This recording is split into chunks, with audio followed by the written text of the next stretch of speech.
তো নমস্কার বন্ধুরা, আশা করি সবাই ভালো আছেন। তো বন্ধুরা, এখন আমি যে বিষয়টা নিয়ে কথা বলবো সেটা হচ্ছে বিজয় থালাপতির ছবি, যেটার নাম হচ্ছে the greatest of all time.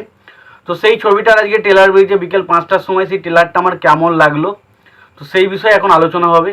এবং এই ছবির পরিচালকের নাম বলে দিই, ভেঙ্কট প্রভু। তো ভেঙ্কট প্রভুর ছবিগুলো আমার কিন্তু বেশালি ভালো লাগে। তো এই ছবির ট্রেলারটা আমার কেমন লাগলো, তো সেই বিষয়ে আজকের কথা আলোচনা হবে। তো তার আগে প্রত্যেকটা বন্ধুকে অনুরোধ করবো, চ্যানেলটা নতুন হয়ে থাকলে অবশ্যই চ্যানেলটি সাবস্ক্রাইব করে নেবেন, আর যদি ভিডিওটি পছন্দ হয় অবশ্যই লাইক কমেন্ট শেয়ার করবেন।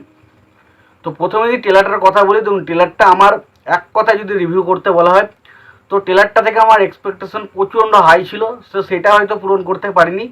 বাট ট্রেলারটা আমার কিন্তু ওকে লেগেছে। খুব যে খারাপ লেগেছে সেটা বলবো না, এবং খুব যে মানে ভালো লেগেছে সেটাও বলবো না, মাঝারি টাইপের একটা ট্রেলার কিন্তু ছবিটার হয়েছে। ছবিটার ট্রেলারটা আরও বেটার হতে পারতো। তো ছবির ট্রেলারটা যেটা আমরা দেখতে পাই, প্রথমেই সাধারণত আমরা যেটা দেখতে পাই সেটা হচ্ছে বিজয় থালাপতির এন্ট্রি হয়, এবং বিজয় থালাপতির যে ক্যারেক্টার, সে একটা স্পাই। সে বিভিন্ন বড় বড় বড় মিশন কিন্তু একাই হ্যান্ডেল করে দিয়েছে। তো তার এন্ট্রিটা দেওয়ার আগে যদি সেখানে সেই সম্বন্ধে বা সেই যে বিষয়টা ঘটছে, ঘটনাটা ঘটছে, কী ঘটনাটা ঘটেছে, এবং একটা বিশাল সবাই আতঙ্কের মধ্যে রয়েছে, সেই সময় যদি বিজয়ের এন্ট্রিটা হতো বা সেরকম যদি কোনো এন্ট্রি করানো হতো, তাহলে কিন্তু সেটা দেখতে আরও বেশি বেটার লাগতে পারতো। তো সেই জিনিসটা এখানে করা হয়নি, যেটা কিন্তু খুব বাজে। এবং তার পাশাপাশি ছবিতে আননেসেসারি মানে অযথা কমেডি ঢোকানোর চেষ্টা করেছে, যেটা কিন্তু আমার একদমই পছন্দ হয়নি। এবং তার পাশাপাশি এখানে বিজয় থালাপতির সাথে তার স্ত্রীর যে একটা সম্পর্কের বিচ্ছেদ, সেই জিনিসটা কিন্তু ছবির মধ্যে রাখা উচিত, যেটা জানি না যে ছবির মধ্যে কতটা ইম্প্যাক্ট ফেলতে পারবে।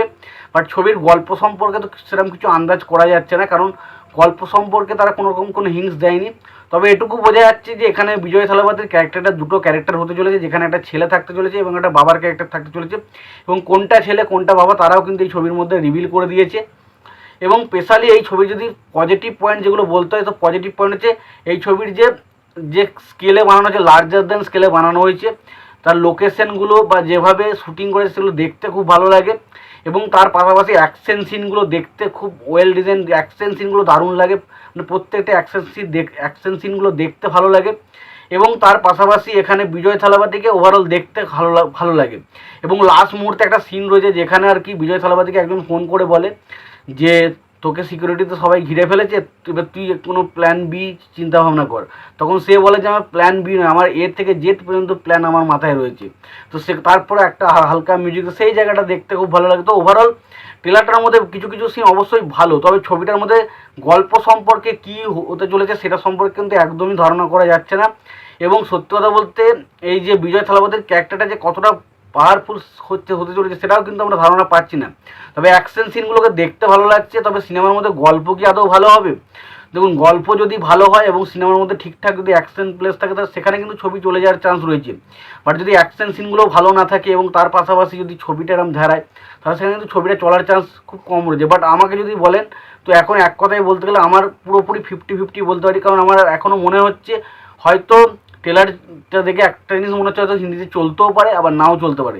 50-50 আমার কখনো আমি বলতে পারবো না যে ট্রেলারটা খুব ভালো হয়েছে, খুব ভালো যে হিন্দির অডিয়েন্স লুপে নেবে, এটা কিন্তু আমি বলতে পারছি না। বাট কিন্তু কিছু কিছু ভিজুয়াল এফেক্ট বা আপনি যদি অ্যাকশন সিনগুলো দেখেন সেগুলো কিন্তু দেখতে মজা লাগে। এবং স্পেশালি বিজয় থালাপতিকে এরমভাবে দেখে কিন্তু আমাদের বেশ মজা লাগে, কিন্তু অ্যাকচুয়ালি এটা আমরা ইউটিউবে দেখে এরমভাবে মজা পাই। বাট আমাদের কি সিনেমা হলে দেখতে যাওয়ার জন্য এরকমভাবে কি মজা পাবো? এবং তার আগে বিজয় থালাপতির লিও ছবিটা এখানে দারুণভাবে সাকসেসফুল, লিও একটা দারুণ কাজ ছিল।